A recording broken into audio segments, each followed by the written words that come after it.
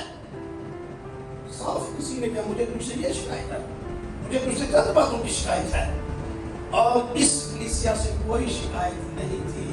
ہم نے اس طرح کی کلیسیا بننا ہے، اس طرح کی بننا ہے، سمرنا کی کلیسیا کی مانند کاش کوئی شکایت نہ مسیح کو ہم سے ہو، اتنا سموتھ چلیں، اتنا خوبصورتی کے ساتھ چلیں، اتنا بہترین طریقے سے خدا کے ساتھ چلیں، اتنی وفاداری کے ساتھ چلیں کہ سمرنا کی مانند کوئی شکایت آپ کے آگے نہ پہنچ سکے۔ تو میرے عزیزو یاد رکھیے اس کلیسیا سے مسیح کو کوئی شکایت بھی نہیں تھی، اور ایک کلیسیا آج بھی قائم ہے۔ ہیلیلویا۔ باقی 6 کلیسیاں کھنڈرات بن گئے، سارے قدیمہ کا شکار، اور سارے قدیمہ اور کھدائی کی تے پتہ کو بیچتے کی جاسی مٹی بھی ڈائی سو بھی تھا، نیچے سے بنیادیں نکل آئی، ایتھے بھی کلیسیا موجود سی، ایتھے بھی موجود سی۔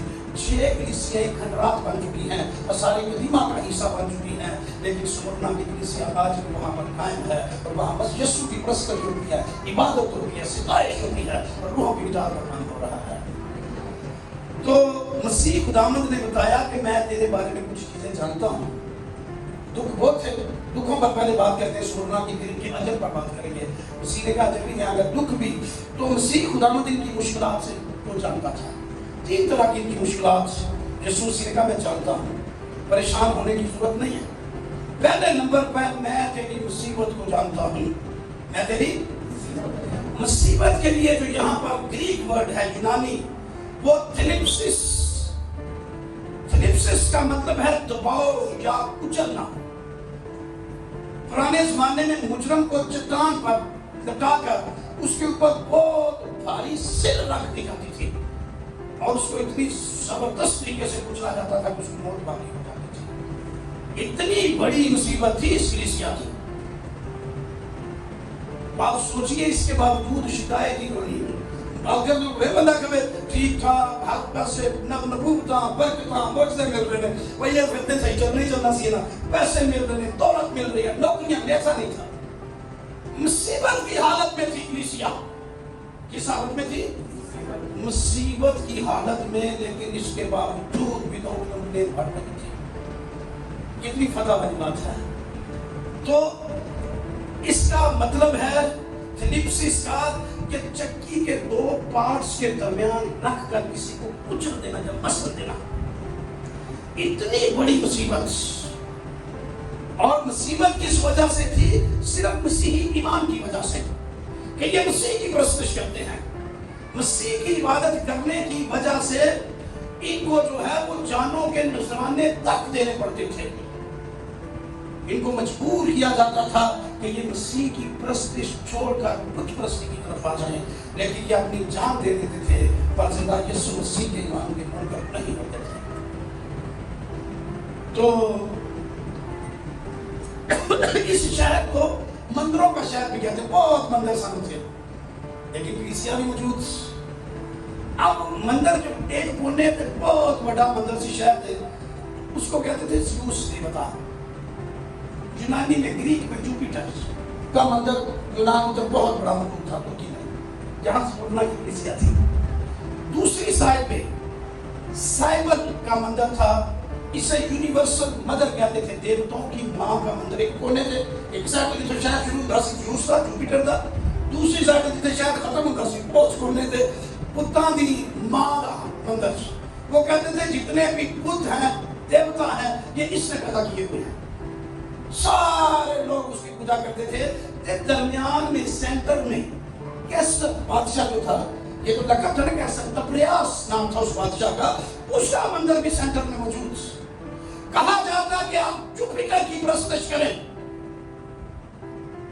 اور دیوتاؤں کی ماں کی پرستش کریں، سرکاری طور پر آرڈر دیا جاتا کہ ایس بادشاہ کی تبریاس کے بت کی پرستش کرے، تبریاس کے مندر پر آ کر پرستش کرے، لیکن زندہ یسوع مسیح کے ماننے والے، اس کلیسیا کے بلیور، اس کلیسیا کے ایماندار جو ہیں، اس بنا پر اپنی جانوں کا نذرانہ پیش کر رہے تھے کہ ہم تبریاس بادشاہ کی پرستش نہیں کریں گے، ہم تو بادشاہوں کے بادشاہ یسوع مسیح کی پرستش کریں گے۔ یسوع مسیح نے بھی کہا کہ میں جانتا ہوں کہ تم کن مصیبتوں میں سے گزر رہے ہو۔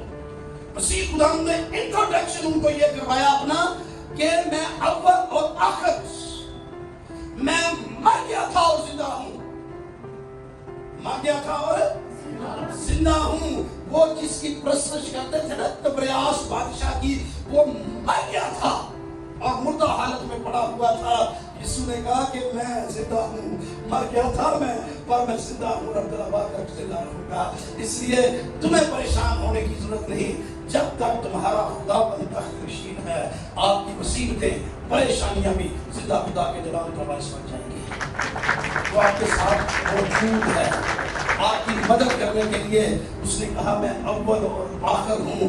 دنیا کے سارے بادشاہ اپنے اپنے وقت پر مر جائیں گے، مٹ جائیں گے، لیکن یسوع مسیح آخر تک قائم رہنے والا بادشاہ ہے، عبدالآباد کا قائم رہنے والا بادشاہ ہے۔ تو مسیح مصیبتوں کو جانتا ہے، مصیبتوں کو۔ پہلی بات ہے کہ ہم کبھی اتنی بڑی مصیبت میں پھنسے ہی نہیں، لیکن اگر کبھی کسی مصیبت میں پھنس جائیں تو پریشان ہونے کی ضرورت نہیں۔ مسیح آپ کی مصیبتوں کو جانتا ہے اور وہ مصیبتوں سے نکالنے کی قدرت رکھتا ہے۔ اس لیے اس کی سب کچھ اس کے ریڈار پر ہے، سب کچھ اس کی نظروں کے سامنے ہے۔ اس سے بہتر کہ آپ کسی مصیبت سے گھائل ہو جائیں، نٹھال ہو جائیں، یسوع مسیح مصیبتوں میں سے نکالنے کے لیے آپ کے پاس آ جائے گا۔ لکھا ہوا ہے کہ اس نے کبھی کسی کو اتنی بڑی آزمائش میں نہیں ڈالا جو اس کی برداشت سے باہر ہے۔ تو اس لیے پریشان ہونے کی ضرورت نہیں۔ آج اگر کوئی مصیبت زدہ ہے، کوئی دکھی ہے، کسی وجہ سے آپ پریشان ہیں، آج دوپہر کے ذہن کے اندر رکھیے کہ یسوع ہماری مصیبتوں کو جانتا ہے اور ہمیں مصیبتوں سے رہائی دینے کی پوری طاقت رکھتا ہے۔ تو دوسرے نمبر پر مسیح نے کہا میں تیری غریبی کو بھی جانتا ہوں، میں تیری غریبی کو بھی جانتا ہوں۔ غریب کے لیے جو گریک لفظ ہے یہاں پر پٹاخیا، اس کا مطلب ہے انتہائی غریب۔ اس کا مطلب دو وقت کی روٹی سے بھی جو ہے وہ آئی۔ اس کا مطلب ہے کہ گدھا گیری یا بھیک مانگنے تک نوبت آ جانا، لیکن یہ مشکل ترین صورتحال تھی۔ اس کے باوجود یہ لوگ مسیحی ایمان پر کمپرومائز نہیں کرتے تھے۔ غریب اس لیے تھے کہ ان کو مذہبی امتیاز کی وجہ سے نوکریاں نہیں دی جاتی تھی، فیکٹریاں جو تھی ان میں ملازمت نہیں ان کو دی جاتی تھی، ان کا مذہبی احتساب ہو رہا تھا، ان کو جو ہے جائیدادیں ان کی لوٹ لی جاتی تھی اور کسی ادارے میں ملازمت نہیں دی جاتی تھی۔ اس لحاظ سے یہ غریب تھے، اس لحاظ سے۔ لیکن مسیح کہتا ہے پر تم دولت مند ہو، تم ظاہری طور پر تم غریب، لیکن باطنی طور پر تم دولت مند۔ معاشی طور پر تم غریب، لیکن ایمان کی دولت سے تم مالا مال ہو۔ اس لیے تم غریب نہیں ہو، تمہارے پاس حقیقی اور اصلی ایمان کی دولت ہے۔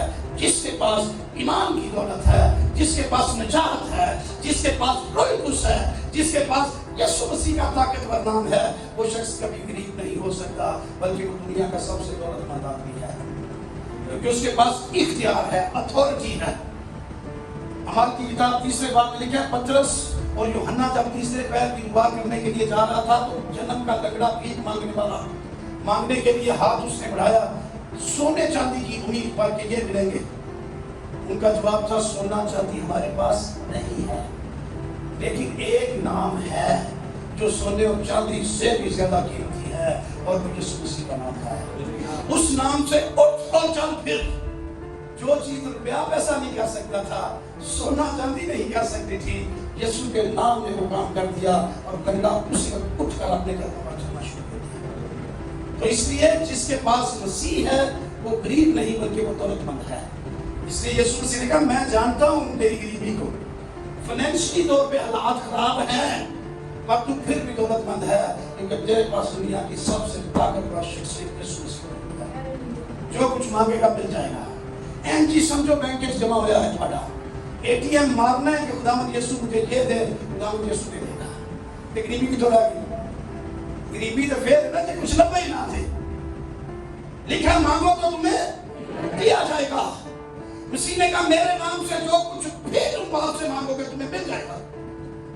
غریبی کا دی رہ گئی، اس لیے اس نے کہا کہ میں تیری غریبی کو جانتا ہوں، مگر تو دولت مند ہے، تیرے پاس ایمان کی دولت ہے، تیرے پاس نجات کی دولت ہے، تیرے پاس نیک کاموں کی دولت ہے، روحانی نعمتوں کی دولت ہے، اس لیے تو غریب نہیں، روحانی طور پر بہت بڑا دولت مند ہے۔ تو میرے عزیزو یاد رکھیے کہ مسیح دوسری چیز جس کو جانتا تھا وہ تھا کہ ان کی غریبی۔ یاد رکھیں کہ دولت کے بارے میں بائبل میں لکھا ہے یہ پر لگا کر ٹوٹ جاتی ہے، دنیاوی دولت، لیکن حقیقی دولت، ایمان کی دولت ہمیشہ قائم رہتی ہے۔ ہاللیلویا۔ اسی دنیاوی دولت تجربہ کر کے دیکھ لو نا، پہلی تنخواہ لا کے آتے وہ کتنے ٹوٹ جاتی ہے، جاتی ہے ساری جیب خالی۔ دولت پر لگا کر ٹوٹ جاتی ہے، لیکن ایمان کی دولت ہمیشہ محفوظ رہتی ہے۔ غریب رازق اور دولت مند کو دیکھ لیں، اس کی تمثیل دیکھ لیں۔ دولت مند کتنے سکتا پیا عالم الواقع عذاب میں، کہاں آگے چھ تو غریب رازق کدھر ہے؟ ابراہیم کی گود میں۔ ایمان کی دولت دنیا کی دولت سے بہت بڑی پاور رکھتی ہے۔ اس لیے اگر آپ غریبی کی حالت میں ہیں، مشکلات میں ہیں، کاروباری مچھر کا شکار ہیں، پریشان ہونے کی ضرورت نہیں۔ ایک دولت ایمان کی آپ کو مسیح نے دے رکھی ہے تو ہمیشہ قائم رہے گی، کوئی آپ سے چھین نہیں سکتا یہ دولت۔ تیسری چیز جس کو مسیح نے کہا میں جانتا ہوں وہ ہے میرے لانتن۔ میں لانتن کو بھی جانتا ہوں، اور لانتن کے لیے جو گریک لفظ میں نے ٹیکسٹ میں پڑھا وہ تھا بلاسفیمیا۔ جو لانتن کا مراد ہے کہ کسی طرح تو تجھے قرآن ہے جھوٹے اور فراڈی، وہ مذہب کو براہ راست بلیم کرتے تھے مسیحیت کو، اتنی بڑی یہ جبر تھا، لیکن وہ برداشت کرتے تھے۔ اور مسیح نے کہا کہ میں ان کی شرارت کو جانتا ہوں، جو دیکھنے میں یہودی لگتے ہیں لیکن شیطان کی جماعت ہے۔ یہ سارے کے سارے جو تھے ان کو یسوع سے اپنی زمینی خدمت کے دوران بھی کہتا رہا کہ تم ظاہر میں کچھ اور باطن میں کچھ ہو۔ باہر سے تم سفیدی پھری ہوئی قبریں کے اوپر راستہ خوبصورت ہیں، اندر ہڈیوں کی نجاست ہے۔ تم پیالی اور رکابی کو باہر سے صاف کر دیتے ہو، اندر ناپاکی اور ناپرہیزگاری سے پڑی ہوئی ہے۔ یہ وہاں بھی موجود تھے اور یہ کیسر کو بھڑکاتے رہتے تھے کہ اے سارے لوگ مسیح نمائندے نے تیری پرستش نکالی۔ اس وجہ سے سرکاری طور پر تشدد ان پر کیا جاتا تھا اور مار پیٹ کے آرڈر کیے جاتے تھے، قتل کیا جاتا تھا۔ ایک دفعہ ارباب اختیار نے بشپ پولیکارپ کو پکڑ لیا، جو سمرنا کی کلیسیا کا پادری تھا۔ بشپ پولیکارپ کون تھا؟ یہ سمرنا کی کلیسیا کا پاسٹر۔ اس کو پکڑ لیا اور اس کو کہنے لگے مسیح کا انکار کر دے ورنہ تجھے سنسار کر دیا جائے گا، پورے طریقے سے قتل کیا جائے گا۔ کیا کر مسیح کا انکار کر دے۔ آگے سے بشپ پولیکارپ جو اس کلیسیا کا پادری تھا سمرنا کی، اس کا جواب سنے بڑا خوبصورت۔ اس نے کہا 86 سال ہو گئے مجھے مسیح کے ساتھ چلتے ہوئے۔ کتنے سال؟ 86 سال لے کر سے 86 سال ہو گئے مسیح کے ساتھ چلتے ہوئے۔ ان کو اس نے بتایا، اس نے کہا 86 سالوں میں مسیح نے ایک باری بھی بے وفائی نہیں میرے پر کی تھی، ایک دن بھی۔ ہیلیلویا، ہمارا مسیح ایسا ہے۔ انہوں نے کہا 86 سالہ جو ایک باری بھی ایک دن بھی انہوں نے میرے پر بے وفائی نہیں کی تھی، اس کے ساتھ بے وفائی نہیں کر سکتا۔ مجھے قتل کر دے، مار دے، ہلاک کر دے، شہید کر دے، لیکن زندہ یسوع مسیح کا ہمیشہ وفادار رہوں، کیونکہ جواز ہی کوئی نہیں میرے کو۔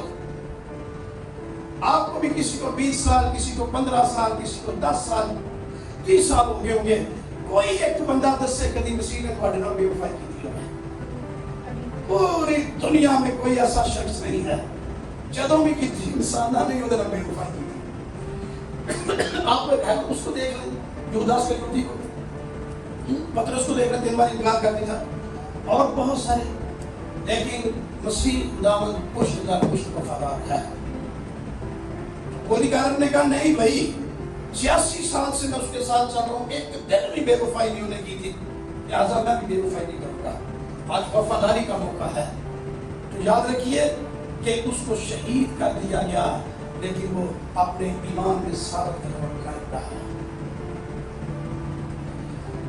اجر کی طرف ہم پڑھیں, اس سے پہلے کہ ادھر کی طرف جائیں, مسیح نے 2 باتوں کی نصیحت کی. کتنی باتوں کی؟ اچھا نصیحت مسیح نال نال کہتا سی, ہمیں شکایت ہونی سی. پہلے نمبر پر مسیح نے کہا خوف نہ کر. پہلے نمبر پر کیا کہا؟ خوف نہ کر. پڑھیں ذرا اسی حوالے میں دوبارہ سے, اگر آپ نے نکالا ہوا ہے تو اس کی ذرا 10ویں آیت سے پڑھیں. جو دکھ تجھے سہنے ہوں گے ان سے خوف نہ کر. یاد رکھیے کہ خوف ایمان کو کمزور کر دیتا ہے. خوف کیا کرتا ہے؟ اس لیے خوف زدہ نہیں ہونا یہ مسیح کا ان کو نصیحت بڑا پیغام تھا, کیونکہ خوف ایمان کو کمزور کر دیتا ہے. ہمیشہ خوف کو اپنی زندگی سے کوسوں دور رکھیں اور سیدھا یسوع مسیح کے ساتھ بڑی وفاداری کمال دلیری کے ساتھ چلتے رہیں, کیونکہ خداوند یسوع ناصری ان کو یہ کہہ رہا تھا کہ خوف نہ کھا. خوف ایمان کو کمزور کرتا ہے. سو میرے عزیزو یاد رکھیے کہ خوف سے دور شخص اسپرچولی طور پر گرو کرتا ہے, ترقی کرتا ہے. یہ ہمارے لیے اہم ترین لیسن ہے کہ ہم ہر قسم کے خوف سے باہر نکلیں. خداوند یسوع مسیح نے کلام کے اندر یہ کہا کہ کوئی بزدل آسمان کی بادشاہی میں داخل نہیں ہوگا. اس لیے ہر طرح کے خوف سے نکل کر ہمیں دلیری کے ساتھ اپنے ایمان میں قائم رہنا ہے. دوسری بات, مسیح نے وفاداری کا مشورہ دیا اس کو کہ جان دینے تک وفادار رہے. کتنی دیر تک؟ بشپ بولی کا رہا نا وفادار جان دینے تک. اسٹیفنس شہید رہا نا جان دینے تک, اور بہت سارے شاگرد. تو لکھا جان دینے تک وفادار رہ تو میں تجھے زندگی کا تاج دوں گا. زندگی کا تاج وفاداری کی بدولت ملتا ہے. تو اس لیے ہم میں سے ہر ایک شخص کو کمال وفاداری کے ساتھ اپنے زندہ یسوع مسیح کے ساتھ چلنا ہے. جتنا وفادار کوئی ہوگا اتنا ہی وہ آسانی کے ساتھ اس تاج کو حاصل کر لے گا, اور مسیح آئے گا اور 5 قسم کے تاج دے گا. کتنی قسم کے؟ 5. پہلا تاج زندگی کا تاج, کراؤن آف لائف, جس کو ہم دیکھ رہے ہیں مکاشفہ 10 میں کہ جان دینے تک وفادار رہا تو میں تجھے زندگی کا تاج دوں گا. دوسرا تاج ہے نام اچھانے والا سیرا. پہلا کرنتھیوں 9واں باب نکالیں 24 اور 25 آیت. یہ انکریپٹیبل کراؤن ہے جو مرجھاتا نہیں ہے. 9واں باب 24 اور 25 آیت. پہلا کرنتھیوں 9واں باب 24-25. جی کیا تم نہیں جانتے؟ کیا تم نہیں جانتے کہ دوڑنے والے دوڑتے تو سب ہی ہیں. کتنے دوڑتے ہیں؟ سب, سارے دوڑتے ہیں. ہاں جی, مگر انعام ایک ہی لے جاتا ہے. ہاں جی, تم بھی ایسے ہی دوڑو تاکہ جیتو. تم بھی ایسے ہی دوڑو تاکہ جیتو. تو یہ جو انعام ہے نا یہ جیتنے والوں کو ملے گا. تم کو دوڑ میں جیتنے والا شخص. جی آگے, وہ لوگ تو اٹھانے والا صحرا پانے کے لیے یہ کرتے ہیں. تم بھی ایسے ہی دوڑو گے, جیتو. آگے یہاں سے مگر انعام ایک ہی لے جاتا ہے. ہاں جی, تم بھی ایسے ہی دوڑو گے, جیتو. ہاں آگے, ہر پہلوان پڑھے. اور ہر پہلوان سب طرح کا پرہیز کرتا ہے. وہ لوگ تو مچانے والا سیرا پانے کے لیے یہ کرتے ہیں. پرہیز کرتا ہے پہلوان. کیا کرتا ہے؟ کس لیے پرہیز کرتا ہے؟ مرجھانے والا سیرا پانے کے لیے. لیکن تمہیں جو سیرا ملے گا وہ مرجھانے والا نہیں ہوگا. تو آپ سوچیں وہ کہہ رہے ہیں کہ پہلوان پرہیز کرتا ہے تاکہ وہ اپنا تاج اپنا صحرا حاصل کر سکے. تمہیں نہ مرجھانے والا صحرا دیا جائے گا. اگر مرجھانے والے صحرے کو پانے والا پرہیز کرتا ہے تو پھر تمہیں بھی پرہیز کرنا پڑے گا. پرہیز نہ جتانے نہ چاہیے, وہ جتنے تانے پرہیز کرتے ہیں. ہم میں سے بہت سارے لوگ پرہیز نہیں کرتے. آپ میڈیکلی بیماریوں کی طرف ہی دیکھ لیں. ایک شخص شوگر کا پیشنٹ ہے, اگر وہ پرہیز نہیں کرتا, مٹھائی کھاتا ہے, مٹھیاں چاواں پیتا ہے, ڈاکٹر نے اس کو کہا کہ پرہیز کرنا ہے, یہ چیزیں نہیں کھانی, وہ کھائی ہوتا ہے, تو نقصان ڈاکٹر کیا کہ بد پرہیزی کرنا ہوتا ہے. بد پرہیزی کرنا ہوتا ہے نا. اگر کسی کو بلڈ پریشر کا عارضہ ہے, ہائی ہوتا ہے, ڈاکٹر کہتا ہے نمک نہیں کھانا, تلی ہوئی چیزیں, فلاں چیزیں نہیں کھانی, وہ ساریاں کھائی ہوتا ہے, تو نقصان ڈاکٹر دا ہوئے گا کہ پیشنٹ دا ہوئے گا. یہ بائبل کہتی ہے کہ تم نے پرہیز کرنا ہے. حسد, جھوٹ, نفرت, بغض, ہر طرح کی غیبت, ہر طرح کی برائی, ایک دوسرے کی بیجا مخالفت, نفرتیں, حسد, تفرقے, پارٹیاں وارسیاں. پرہیز کریں گے تو جیتیں گے. اگر بائبل کہتی ہے چیزاں کا پرہیز کرو, تو اگر ہم پرہیز نہیں کرتے تو بائبل کا نقصان ہے کہ ہمارا نقصان ہے. ڈاکٹر نے منع کیتا سی کھائی جائے تو شوگر آئی گا, دیکھتے اس نے کہا کیا کام نہیں کرنے اسی کری جاؤں گے تو دوڑے تو پیچھے رہ جاؤں گے. ترقی رک جائے گی ہماری, دوسرے کا کچھ نہیں جائے گا. ترقی ہماری رکے گی, بلیسنگ ہماری رکے گی, برکتیں ہماری رکے گی. اس لیے پرہیز صحرا پانے کے لیے کریں. پولس رسول کہتا ہے کہ میں تو اپنے بدن کو مارتا کوٹتا رہتا ہوں, پرہیز کرتا ہوں. تو میرے عزیزو, یہ دوڑنے والے کو تاج ملے گا. کس کو؟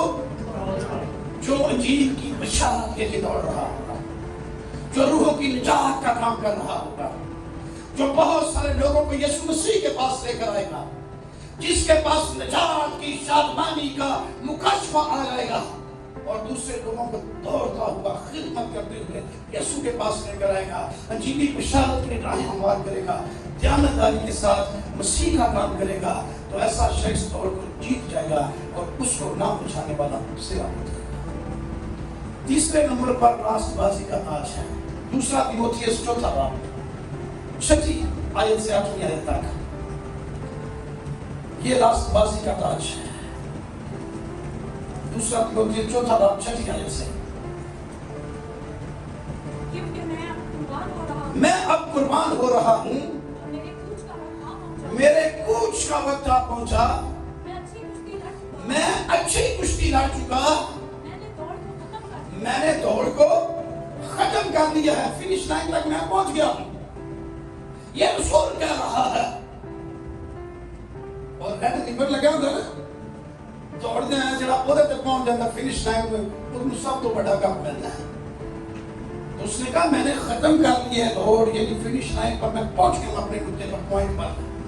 جی, میں نے ایمان کو محفوظ رکھا, ایمان کو محفوظ رکھا, آئندہ کے لیے میرے واسطے راست بازی کا وہ تاج رکھا ہوا, راست بازی کا وہ تاج رکھا ہوا ہے, جو عدل منصف یعنی خداوند مجھے اس نے دے گا, مجھے اس نے دے گا, اور صرف مجھے ہی نہیں, صرف میرے کو ہی نہیں دے گا, بلکہ ان سب کو بھی جو اس کے ظہور کے آرزو مند ہے انہوں نے دے گا.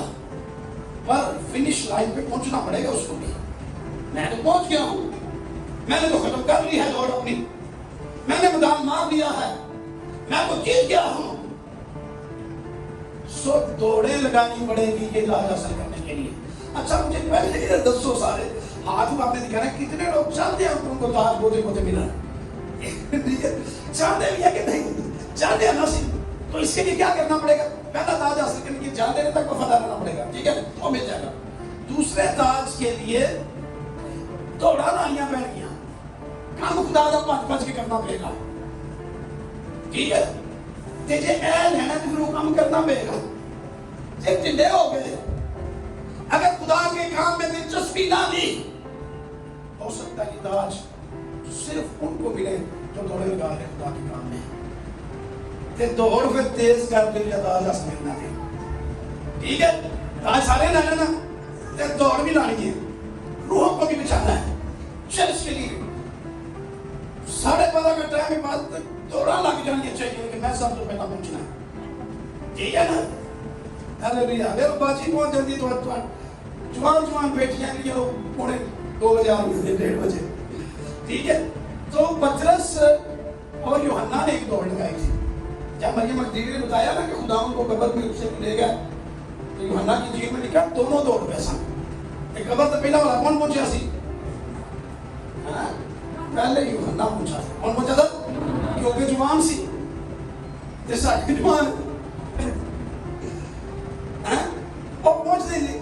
اچھا نہ تو تجربہ کار سی, جنگ کو ہار گیا سی, دوڑا ہار گیا سی, دوڑ جیتی پترس نہیں تھی. وہ دی وجہ ہے تو فنش لائن پہ نہیں گیا اور تھوڑا جگہ پر تو باہر ہی کھلوتا ہے. پترس بڑھا سی, تھوڑا حصہ تھوڑا دوڑتا رہا تھا, دوڑتے سیدھا قبر چ بھر گیا. فنش لائن میں ٹچ کرنا مقابلہ تو نہیں جتنا ہے, یہ پترس گیا تھا, لیکن جوانی کی وجہ سے, قوت کی وجہ سے پہلے قبر پر وہ پہنچ گیا. 80 گرجے جوان بیٹیاں, جوان بچے باہر چلتے تھے. ساڑھے کتنے ہم بڑے ہم ہو گیا. اپنی سپیڈ تیز کریں اگر آپ انعام جیتنا چاہتے ہیں. تیسرا نمبر پر راست بازی کا کشتی, شیطان کے ساتھ لڑنا, دوڑ کو فنش لائن تک پہنچنا. اس نے کہا میں نے ختم کر لیا ہے. راست بازی کا تاج جو ایمان کو محفوظ رکھے گا, یہ سارے کام کرے گا, اس کو مل جائے گا. چوتھے نمبر پر سونے کا تاج ملے گا, کرون آف گولڈ. کون سا؟ سونے کا تاج کیوں چاہیے؟ یہ تو میرا سونا تھا, باریاں کو مل جاتے بڑھ گئے, کوئی ڈنڈیاں چمکے مل جائیں, کوئی ٹاپس مل جائیں, تاج یہ بھی ملے گا سونے کا. اور مکاشفہ کتاب چوتھے باب کے اندر لکھا ہوا ہے, چوتھی آیت کے اندر 24 بزرگ جو یسوع مسیح کے ساتھ بیٹھے ہوئے تھے نا تختوں پر, انہوں پر سونے کے تاج ملے ہوئے تھے. جب یہ پرستش شروع ہوئی نا کہ ذبح کیا ہوا براہی, عزت, پرستش, تقدیر, ہم, ستائش اور عزت اور جلال کے لائق ہے, تو جبھی بزرگاں نے اپنے تاج لا کے تو یسوع مسیح نے پیراں چلا کے سیدھا کرنا کیسا. ایک تاج جڑا ورشپ کرنے والے یسوع کے قدموں میں رکھیں گے. ٹھیک ہے, مجھے نسبت ملکہ جو خداوند کے پاس چلی گئی ہے, اس کا ایک یاد ہے, اس کا مہنگا ترین دنیا کا ہیرا اس کے تاج کے اندر لگا ہوا ہے. ایک دفعہ اس کی تعریف کر رہے تھے گزرا اور کہہ رہے تھے کہ یہ بہت ہی قیمتی ترین جو ہے یہ تاج ہے. کنسا اور اس کو ملکہ کو کہہ رہے تھے, لیکن ملکہ نے کہا یہ تاج جتنا بھی قیمتی ہے, ایک دن میرا یسوع مسیح آئے گا تو دنیا کے سارے بادشاہوں کے تاج اس کے قدموں میں ہوں گے, میرا تاج بھی اس کے قدموں میں ہوگا, اور میں خود بھی قدموں میں اس کے گر کے اس کی پرستش کروں گا. تو یہ یسوع کی گلوری کے لیے. اور 5واں تاج جو ہے وہ جلال کا سہرا. پہلا پترس 5واں باب 2 سے 24, یہ پترس کے خط کے اندر یہ جلال کا سہرا ملے گا. پہلا پترس 5واں باب 2 آیت سے 4 آیت تک. خدا کے اس گلہ کی گلہ بانی کرو جو تم میں ہے, لاچاری سے نگاہ بانی نہ کرو. ہاں جی, خدا کی مرضی کے موافق خوشی سے, ناجائز نفع کے لیے نہیں, دلی شوق کے ساتھ اس کی خدمت کرو. ہاں جی, حکومت نہ جتاؤ, نمونہ بنو گلہ کے لیے. جب سردار گلہ بان ظاہر ہوگا جلال کا ایسا سہرا ملے گا جو مرجھانے والا نہیں ہے. تو میرے عزیزو یاد رکھیے کہ یہ جلال کا سہرا یسوع مسیح کے لیے آ رہا ہے کہ 5 دیے جائیں گے تاج. اور دوسری جو بات مسیح نے کہی وہ تھا کہ دوسری موت سے تمہیں نقصان نہیں پہنچے گا. پہلے نمبر پہ تاج دیتے جائیں گے, دوسرے نمبر پر دوسری موت کا تم پر کوئی اختیار نہیں ہوگا. اور دوسری موت جہنم کی آگ ہے, اس سے ایماندار محفوظ رہیں گے. ایک دفعہ میں نے آپ کو بتایا جب کوئی کارک کو سزا دے رہے تھے, مارنا چاہ رہے تھے, تو مخالفین نے آگ ساتھ ڈال دی تھی, آگ جلا کر پامپڑ بڑے بڑے, تو کہنے لگے کہ بیٹا پہ آگ مسیح کا انکار کرتے ہیں, کہتے ہیں سٹنا ہے. یسوع بولی کا نے کہا اس آگ سے مجھے ڈراتے ہو, یہ تو تھوڑی دیر بعد بہت جلانی ہے.